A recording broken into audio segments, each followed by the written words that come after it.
Shabbat Shalom, everybody, and welcome. Cantor Karen, it's always a pleasure to have you leading us in davening. And it is, I will say again, so beautiful to hear everybody singing together. It is one of the hallmarks of B'nai Torah congregation. This is a big choir. It's almost season, maybe for some after Thanksgiving or after December 1st, we define it as Thanksgiving. And so what that means here is that I begin to take polls. So I have a couple questions to ask you before I begin. How many of you are here for either the first time or for the first year?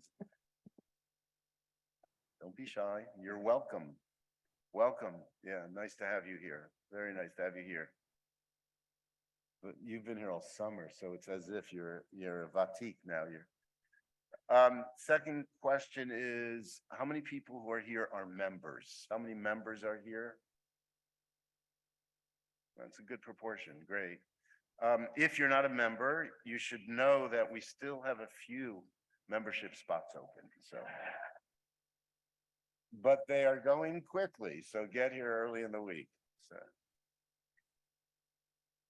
So as I mentioned when I began my introduction to the Torah reading this morning, we all know that from our different vantage points, there are all sorts of messages that we can receive from reading and learning Torah. We can read the narrative as it is. We read what's on the page and we tell the stories. Or we can interpret.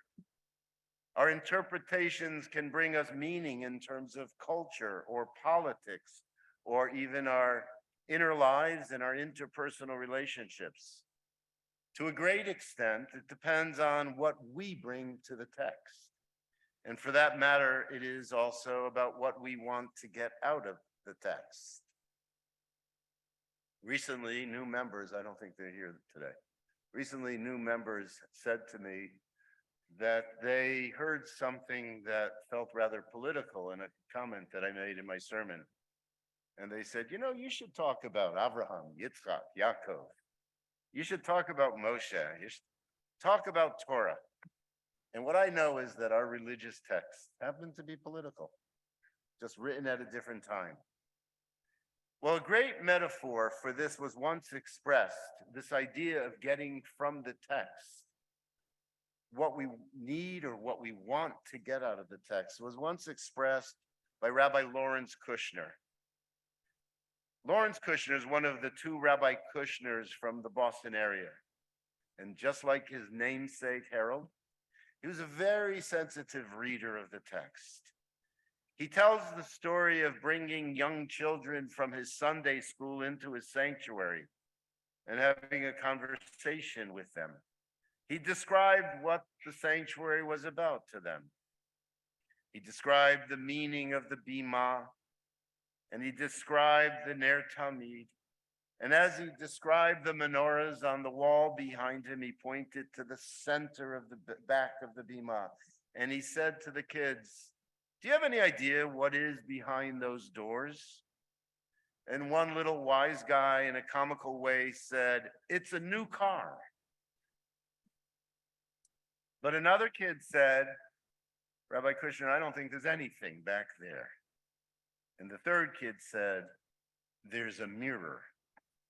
And he loved that answer and he took off on it because he said, when we open the Aron Kodesh, when we see the Torah, we should see a mirror of ourselves.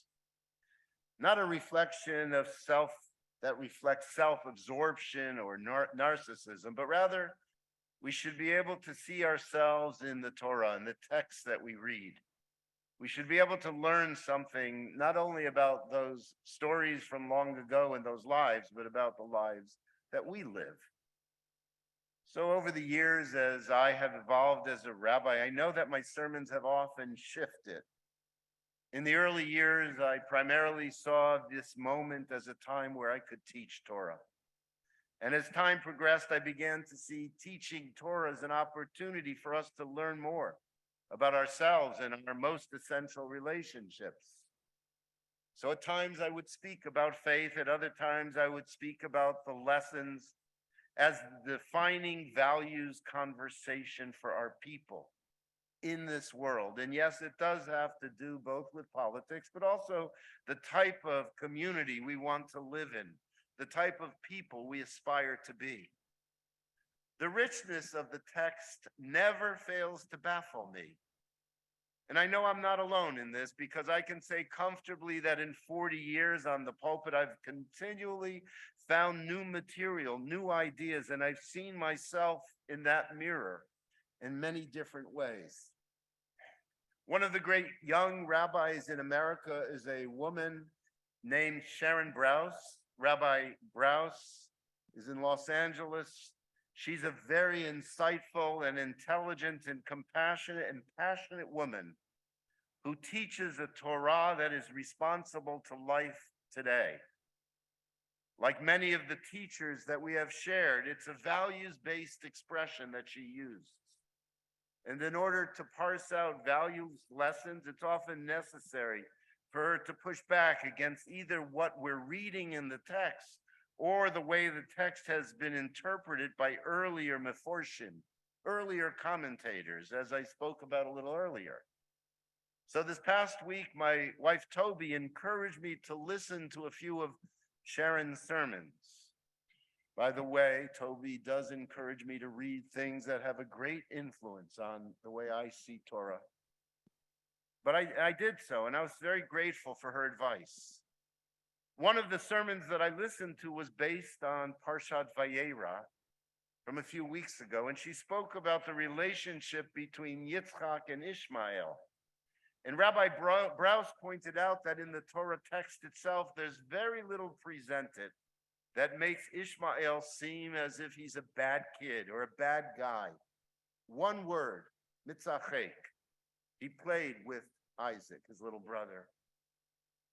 That notion then was read back, and there was a notion of him being an evil character that was read back in the text by later commentators. For they saw Ishmael as being the progenitor of a people who were always at war with Israel. And Rabbi Brous pointed to the dangers of carrying such negative narratives, often based on a single incident in the past. But those readings can entrap us into ongoing narratives and perceptions which do not allow for the evolution of relationships or even the establishment of the values that we appreciate and hold most dearly, such as the value of peace. This week, we're continuing the reading about the culmination of another troubled relationship between two brothers. As you know, it's the relationship between Yaakov and Esau, Jacob and Esau. You may remember that last week I spoke about Esau the hunter and why we can reject the model of a hunter as our primary ancestor. Yet for me, over the years, I developed a greater and greater sensitivity to Esau, not as a hunter, but as a victim. After all, he was the one who was manipulated by his mother. He was the one that ultimately was not protected by his father. And I had compassion for this young and this vulnerable child. Later, commentators saw him as the forefather of Edom, and after that, Rome. The people and culture from where they wrote those commentaries had reason to resent the Edomites and certainly the Romans who persecuted our people for generations. And so for them, applying negative characteristics to Esau helped them make sense of their condition. So this week we're reading Parshat Vayishlach, and this section which we just completed describes Jacob's journey back to meet with his brother Esau. The text is never clear as to why he chooses to go back or sends his messengers to see his brother, or certainly why he chooses to see this guy who he obviously deceived and with whom there would be enmity. We learn that he develops a strategy to meet his brother. He divides the camp into two. Perhaps if they go into battle, half of his family at least would survive and half of the things he owned would be preserved. He offers his brother gifts, cattle, and other possessions. And the commentators historically viewed this section as being a model for conflict resolution. The brother who felt endangered would use a strategy. It was the strategy of appeasement. And so, as I mentioned earlier, Jacob referred to his brother, the one he deceived, and the one who he knew had become very powerful. He would refer to him as my Lord over and again.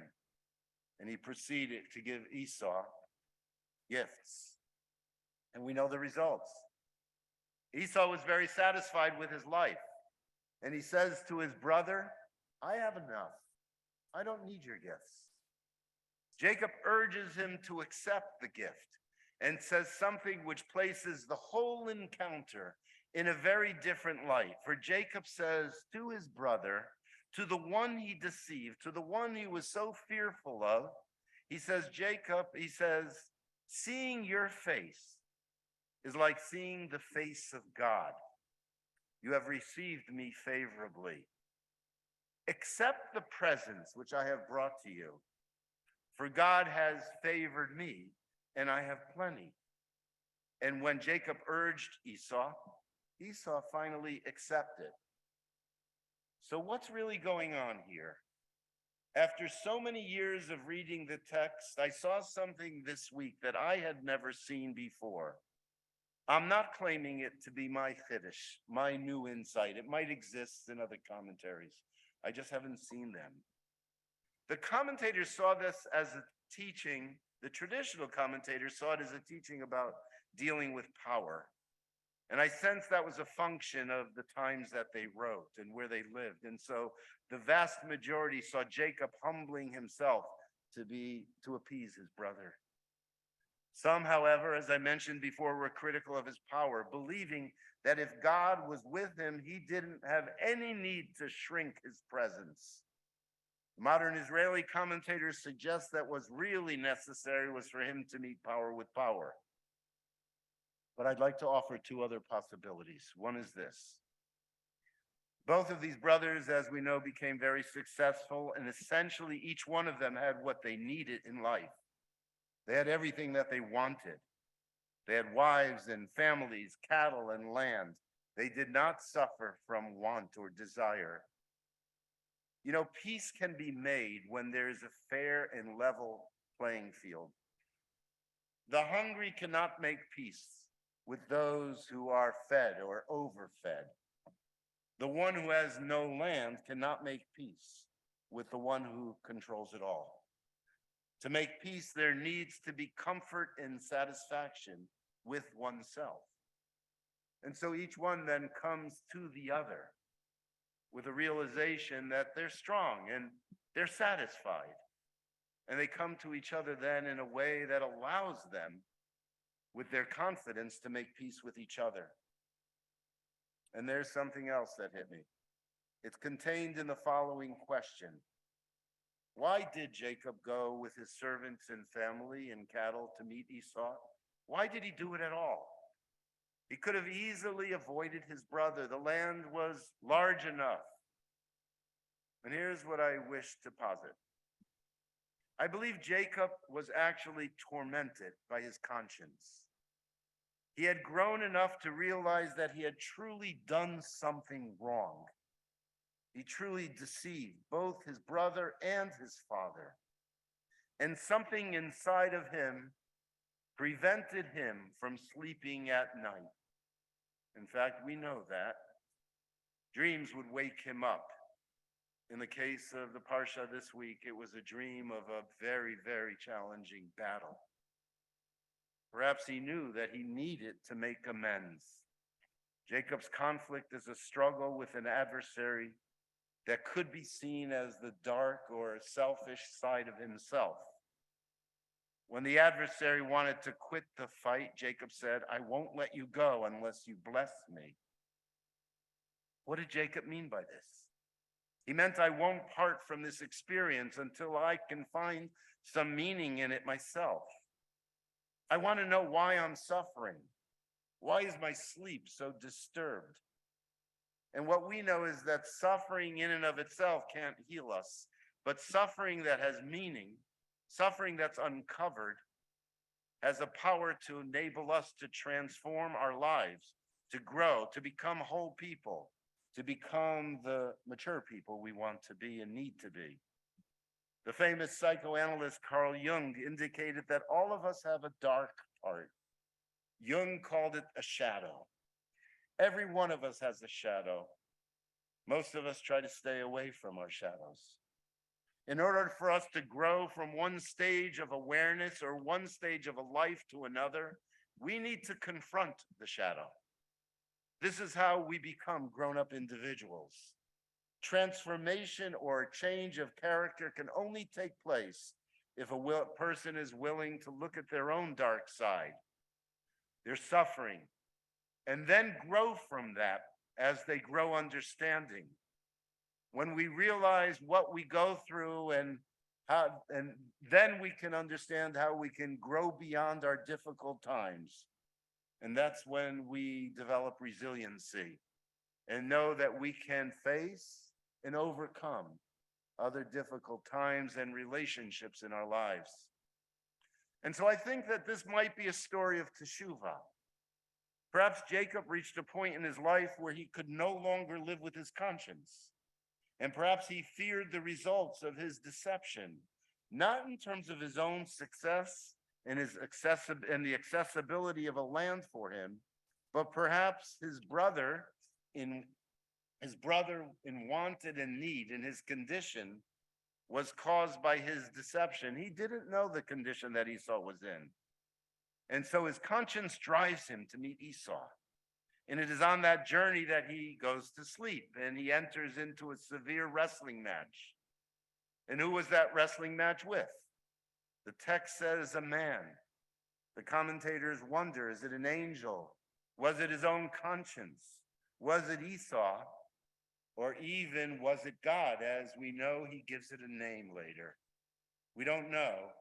But before the confrontation with Esau, which ended so well, there's an inner battle that he has to go through. And going through that inner battle wounds him. He's hurt. He doesn't emerge as the same strong, healthy guy that he was before the battle. He comes out with a limp, vulnerable like everybody else. And he goes through a name change. He will no longer be Jacob. Now he is Yisrael, the man who wrestles with God.